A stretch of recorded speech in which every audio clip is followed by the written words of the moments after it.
Welcome to freshers నా Telugu channel. ఈరోజు మనం ఈ వీడియోలో CFW AP రిక్రూట్మెంట్ డీటెయిల్స్ గురించి తెలుసుకుందాం. మీరు ఓన్గా డీటెయిల్స్ చదవాలి అనుకుంటే డిస్క్రిప్షన్ బాక్స్లో లింక్ ఉంటుంది. ఆల్టర్నేటివ్గా మీరు గూగుల్కి వెళ్ళన్నా కానీ CFW AP recruitment 2021 freshers now అని కనుక సెర్చ్ చేస్తే మా వెబ్సైట్ ద్వారా మీకు డీటెయిల్స్ ప్లస్ డైరెక్ట్గా అప్లై చేసుకోవడానికి లింక్స్ అన్నీ ఒకే చోట దొరుకుతాయి. అండ్ టెలిగ్రామ్లో ఫ్రెషర్స్ నౌ తెలుగు ఛానల్ ద్వారా మీకు రెగ్యులర్ జాబ్ అప్డేట్స్ అనేవి వస్తాయి. లింక్ డిస్క్రిప్షన్ బాక్స్లో ఉంటుంది, చెక్ చేయడం మర్చిపోకండి.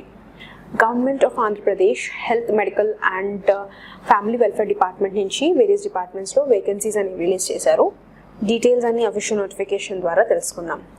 సో మీరు ఒకవేళ అప్లై చేసుకోవాలి అనుకుంటే ఓన్లీ ఆన్లైన్ అప్లికేషన్స్ అనేది అవైలబిలిటీ ఇచ్చారు ఎలిజిబుల్ క్యాండిడేట్స్కి. Post CAS general or CASS or DAS ఈ పర్టికులర్ పోస్ట్కి వేకెన్సీస్ అనేది అవైలబుల్గా ఉన్నాయి ఆన్ రెగ్యులర్ బేసిస్. సో మీకు ఇంకా డీటెయిల్స్ కనుక తెలుసుకోవాలి అనుకుంటే ఇక్కడ మీకు 2 వెబ్సైట్స్ ఇచ్చారు. ఈ 2 వెబ్సైట్స్ని టైం టు టైం చెక్ చేస్తూ ఉండండి. ఏమైనా అప్డేట్స్ వచ్చినా చేంజెస్ వచ్చినా కానీ మీకు తెలుస్తుంది. So proforma of the application మాత్రం మీకు ఈ వెబ్సైట్లో మీకు దొరుకుతుంది. 21st November 2021 నుంచి 1st December 2021 వరకు అవైలబుల్గా ఉంటుంది.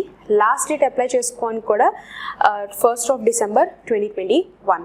సో ప్రయర్గానే మీరు అప్లికేషన్ ప్రాసెస్ అనేది ఈ వెబ్సైట్కి కనుక వెళ్తే మీరు అప్లికేషన్ ప్రాసెస్ అనేది తొందరగా స్టార్ట్ చేసుకోవచ్చు. Next vacancy details. Number of vacancies అనేది ప్రొవిజనల్, అంటే మీకు ఇంక్రీజ్ ఆర్ డిక్రీజ్ అన్న అవ్వచ్చు depending upon the requirement of the organisations. And CAS స్పెషలిస్ట్కి అయితే 794 వేకెన్సీస్ ఉన్నాయి. స్పెషాలిటీస్ ఇక్కడ మనకి 12 స్పెషాలిటీస్ ఆర్ డిపార్ట్మెంట్స్ మెన్షన్ చేశారు. సో ఈ పర్టిక్యులర్ 12 వేకెన్సీస్ ఏదైతే ఉన్నాయో స్పెషాలిటీస్, మీకు వేకెన్సీస్ ఏదైతే గవర్నమెంట్ పర్మిట్ ఉంది, number of existing cleared vacancies ఎన్ని ఉన్నాయి and arising vacancies due to promotions ఎన్ని ఉన్నాయి అనేది ఈ కేటగిరీస్ ఆర్ సెక్టార్స్ వైజ్గా మీకు డివిజన్ అనేది చేశారు. సో స్పెషాలిటీస్ వచ్చేసి gynaecology, paediatrics, anaesthesia, general medicine, general surgery, orthopaedics, pathology, ophthalmology, radiology, psychiatry, dermatology and ENT. So ఇవి స్పెషాలిటీస్. ఇవి మీకు according to government wise, existing wise and మీకు ప్రమోషన్ వైజ్ వేకెన్సీస్ ఏమున్నాయి అనేది డివైడ్ చేశారు. So vacancies permitted by government వచ్చేసి 794. Existing clear vacancies అయితే 500 ఉన్నాయి. ప్రమోషన్ వైజ్గా చూసుకుంటే 294 vacancies in total. Next CAS జనరల్కి అయితే 86 వేకెన్సీస్ ఉన్నాయి. ఎగ్జిస్టింగ్ వేకెన్సీస్ అయితే 56 అండ్ అరైజింగ్ వేకెన్సీస్ అయితే 30 డ్యూ టు ప్రమోషన్స్. సో ఈ వేకెన్సీస్ అనేది depending upon the sector wise vacancies అనేది డివైడ్ చేశారు. DASకి 16 ఉన్నాయి. Next remuneration. Consolidated amount of 53,500 అనేది కన్సాలిడేటెడ్ పే ఉంటుంది. అండ్ ఇది ఫస్ట్ 3 years ప్రొబేషన్ పీరియడ్కి పే చేస్తారు. ఒక్కసారి మీరు ఈ 3 years సక్సెస్ఫుల్గా కంప్లీట్ కనుక చేసుకుంటే అప్పుడు మీకు రెగ్యులర్ పే అండ్ అలవెన్సెస్ అనేది అప్లికబుల్ అవుతాయి. అప్పటి వరకు మీకు ఓన్లీ 53,500 పే అనేది ఉంటుంది. అండ్ అలవెన్స్ వచ్చేసి మీకు 15%కి బేస్డ్ ఆన్ పే అనేది will be allowed. So according to the probation period 3 years ఏదైతే ఉందో కంప్లీట్లీ మీరు సక్సెస్ఫుల్గా కంప్లీట్ చేసుకుంటేనే మీకు regular pay and regular allowances అనేది అప్లికబుల్ అవుతాయి. రిజర్వేషన్స్ అనేది మీకు as per the AP state government రూల్స్కి ప్రకారంగానే రిజర్వేషన్స్ అనేది అప్లికబుల్ అవుతాయి. And to the women also, women కానీ రిజర్వేషన్ కేటగిరీ క్యాండిడేట్స్ కానీ ఎనీ సెక్టర్ ఆఫ్ క్యాండిడేట్స్ ఎవరైతే ఉన్నారో మీకు ఫర్దర్గా only AP state government directives ప్రకారంగానే రిజర్వేషన్ అనేది అప్లికబుల్ అవుతాయి. సో ఇక్కడ జోన్స్ మెన్షన్ చేశారు ఏమేమి జోన్స్ అని. So district wise first zone వచ్చేసి శ్రీకాకుళం, విజయనగరం అండ్ విశాఖపట్నం. జోన్ 2 వచ్చేసి east Godavari, west Godavari and Krishna. Zone 3 Guntur, Prakasam and Nellore. Zone 4 వచ్చేసి చిత్తూరు, అనంతపూర్, కర్నూలు అట్లా ప్లేసెస్గా మీకు డిస్ట్రిక్ట్ వైజ్ ప్లేసెస్ డివైడ్ చేశారు.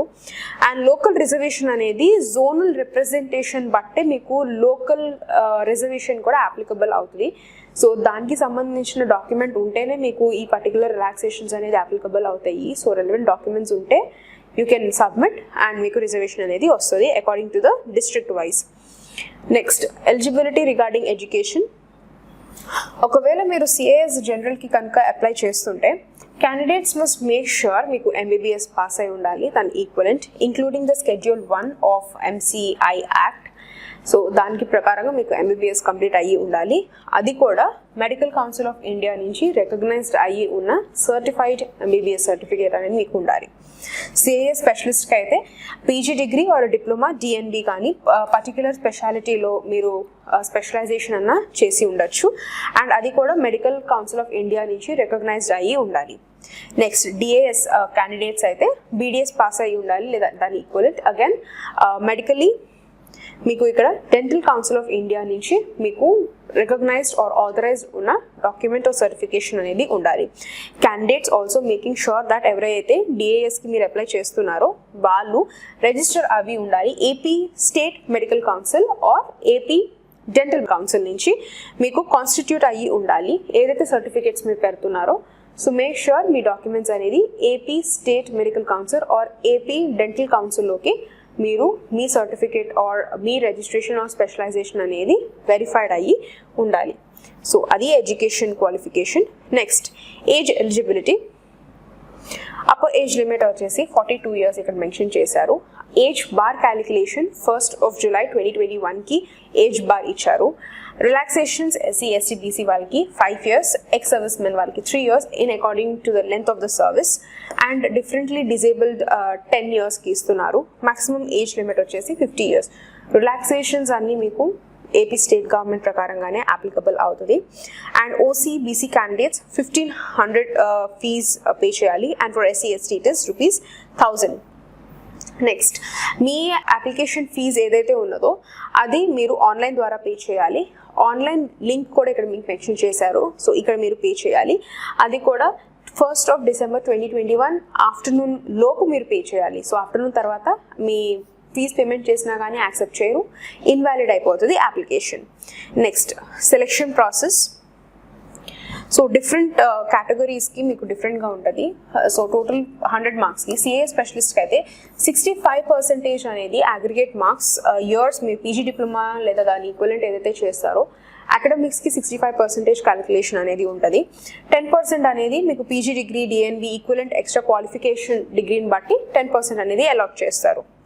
సిఏఎస్ జనరల్ అండ్ డిఏఎస్కి 75% అగ్రిగేట్ ఏమో మీకు ఎంబీబీఎస్ ఆర్ డిఏఎస్ ఏదైతే కంప్లీట్ చేసుకుంటారో దానికి అలాట్మెంట్ ఉంటుంది. 10 marks ఆర్ 1.0 marks అనేది మీకు 1 year అక్వైరింగ్ రిక్విజిట్ క్వాలిఫికేషన్ కనుక ఉంటే దానికి యాడ్ అవుతుంది. వెయిటేజ్ అప్ టు 15 marks అనేది ఎవరైతే ఆల్రెడీ డాక్టర్స్ ఉన్నారో కాంట్రాక్ట్ బేసిస్ మీద వర్క్ చేస్తున్నారో యాజ్ పర్ ద క్రైటీరియా బట్టి మీకు మార్క్స్ వేస్తారు. సో ఇది సెలెక్షన్ ప్రాసెస్.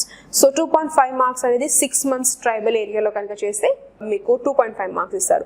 రూరల్ ఏరియాస్ చేస్తే 2 marks, అర్బన్ ఏరియాస్ చేస్తే 1 mark. సో అట్లాగా కోవిడ్ డ్యూటీస్లో కోవిడ్ వార్డ్స్లో చేస్తే మీకు ఎక్స్ట్రా మార్క్స్. సో అట్లాగా మీకు category wise and working wise మీకు మార్క్స్ అనేది ఇస్తున్నారు. నెక్స్ట్ ఇదంతా మీకు ఓన్లీ సెలెక్షన్ ప్రొసీజర్. కోవిడ్ టైంలో మీరు ఏ పర్టికులర్ వార్డ్స్లో వర్క్ చేసి ఉన్నారో దాన్ని బట్టి మీకు మార్క్స్ అలాట్మెంట్ అనేది ఉంటుంది. సో మీరు అప్లికేషన్ ప్రాసెస్ చేసేటప్పుడు application fee and relevant documents అనేది అప్లోడ్ చేయాలి. ఇన్కంప్లీట్ అప్లికేషన్స్ ఉన్నా కానీ రిజెక్ట్ చేసేస్తారు. సో ఏమేమి డాక్యుమెంట్స్ మీరు అప్లోడ్ చేయాలనేది చెక్ లిస్ట్ ఇచ్చారు. SSC or its equivalent certificates, date of birth purposes కోసం degree certificates PG degree diploma DNB లేదా దాని ఈక్వలెంట్. అండ్ మార్క్స్ మెమోస్ అన్ని సెమిస్టర్స్వి మార్క్స్ మెమోస్ అనేది ఉండాలి. అండ్ ఆథరైజ్డ్ సర్టిఫైడ్ అన్న డాక్యుమెంట్స్ మీరు అప్లోడ్ చేయాలి. దాంట్లో కంపల్సరీ గ్రేడ్స్ అండ్ మార్క్స్ అనేది మీకు మెన్షన్ చేసి ఉండాలి. ఒకవేళ మీ గ్రేడ్స్ మార్క్స్ లేకపోతే మీ మార్క్స్ మెమోస్ మీద అది యాక్సెప్ట్ చేయరు. Next valid certificate of registration certificate, study certificates మీకు 4th class నుంచి 10th class వరకు school and 7 years period of preceding years to the passing of 10th class. So study certificates అనేది మీరు పెట్టాలి. And then valid caste certificate. ఒకవేళ caste certificate లేకపోతే మీకు రెలవెంట్గా రిజర్వేషన్ అనేది అప్లికబుల్ అవ్వదు. డిజేబిలిటీ ఒకవేళ మీకు డిజేబిలిటీ అప్లికబుల్ అయితే service certificate ex service men కనుక అయితే. Next important information to the candidates. ఎవరైతే PG or super speciality course మీరు ఇంకా చేస్తున్నారో వాళ్ళు అప్లై చేయకూడదు, బికాజ్ ఇది వాళ్ళకి అప్లికబుల్ కాదు. నెక్స్ట్ సెలెక్టెడ్ క్యాండిడేట్స్ మీకు మెడికల్ ఇన్స్టిట్యూషన్ రిక్వైర్మెంట్ బట్టి ఎక్కడన్నా పోస్టింగ్ అన్నా ఉండొచ్చు. Selected candidates should stay at the bonafide headquarters compulsorily. And selected candidates ఈ రిక్రూట్మెంట్ ద్వారా అయితే మీకు ప్రైవేట్ ప్రాక్టీస్ అనేది ఎనీ సర్కమ్స్టాన్సెస్లో మీకు ఏం ప్రొవైడ్ చేయట్లేదు. And selected candidates and appointed candidates government రూల్స్కి ప్రకారంగానే మీకు అన్ని పాలసీస్ ఆర్ రెగ్యులేషన్స్ అనేది అప్లికబుల్ అవుతాయి, అది మీరు ఫాలో అవ్వాలి. So all of these general instructions. Last section of the notification, debarment. So candidates make sure మీ ఎలిజిబిలిటీ అంటే మీరు ఏదైతే పోస్ట్కి అప్లై చేస్తున్నారో దానికి సంబంధించిన ఎలిజిబిలిటీని క్రాస్ చెక్ చేసుకుని and then proceed to apply.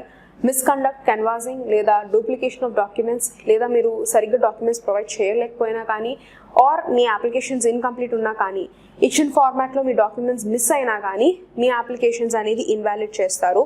And registered medical certificates or medical council నుంచి రిజిస్టర్డ్ ఆథరైజేషన్ డాక్యుమెంట్ లేకపోయినా మిమ్మల్ని ఈ పర్టికులర్ పోస్ట్కి కన్సిడరేషన్లోకి తీసుకోరు. సో ద డిపార్ట్మెంట్స్ డెసిషన్ అనేది ఫైనల్ ఉంటుంది, మీకు ఎట్లాంటి ఆర్గ్యుమెంట్ ఆర్ ఎక్స్ప్లెనేషన్ చేయడానికి కూడా ఛాన్స్ ఉండదు. కాబట్టి ఎలిజిబిలిటీని ముందే క్రాస్ చెక్ చేసుకొని రెలవెంట్ డాక్యుమెంట్స్ని ఒరిజినల్ డాక్యుమెంట్ని రెడీ చేసుకొని పెట్టుకొని and then proceed to apply. ఇంకా ఏమైనా డౌట్స్ ఉంటే కామెంట్ సెక్షన్లో కామెంట్ చేయండి. సో బిఫోర్ దాట్ మీకు ఒక ఎగ్జాంపుల్కి మీకు లిస్ట్ ఆఫ్ ది అప్లికేషన్ అనేది ఇక్కడే మెన్షన్ చేస్తారు. సర్టిఫికేట్ ఆఫ్ రెసిడెన్స్, మీరు ఎక్కడి నుంచి ఉన్నారు, మీకు ఒకవేళ లోకల్ అయితే మీకు లోకల్ రిజర్వేషన్ అనేది ఉంటుంది కాబట్టి సర్టిఫికేట్ ఆఫ్ రెసిడెన్స్ అనేది ఈ సర్టిఫికేట్ మ్యాండేటరీ. సో ఒకవేళ మీకు ఏ పర్టికులర్ రెసిడెంట్ నుంచి అయినా కానీ ఇక్కడ మెన్షన్ చేయండి, లోకల్ అయితే మీకు రిజర్వేషన్ అనేది వస్తుంది. సో ఇది ఒకటి. అండ్ మీకు వ్యాలిడిటీ ఆర్ ఆథరైజ్డ్ డాక్యుమెంట్ అనేది ఉండాలి of the local certificate. And next certificate వచ్చేసి మీకు ఇక్కడ certificate to be issued by the controlling officer concern. So ఈ పర్టికులర్ డీటెయిల్స్ అన్ని మీరు ఫిల్ చేసి according to the office rules and office seal ప్రకారంగా కంట్రోలింగ్ ఆఫీసర్ సిగ్నేచర్ అనేది ఉండాలి. This is the authorized one. And ఇంకేమైనా డౌట్స్ ఉంటే comment సెక్షన్లో కామెంట్ చేయండి. సేమ్ నోటిఫికేషన్ లింక్ డిస్క్రిప్షన్లో కూడా ఉంటుంది, క్రాస్ చెక్ చేసుకుని then proceed to apply and subscribe. Thank you for watching.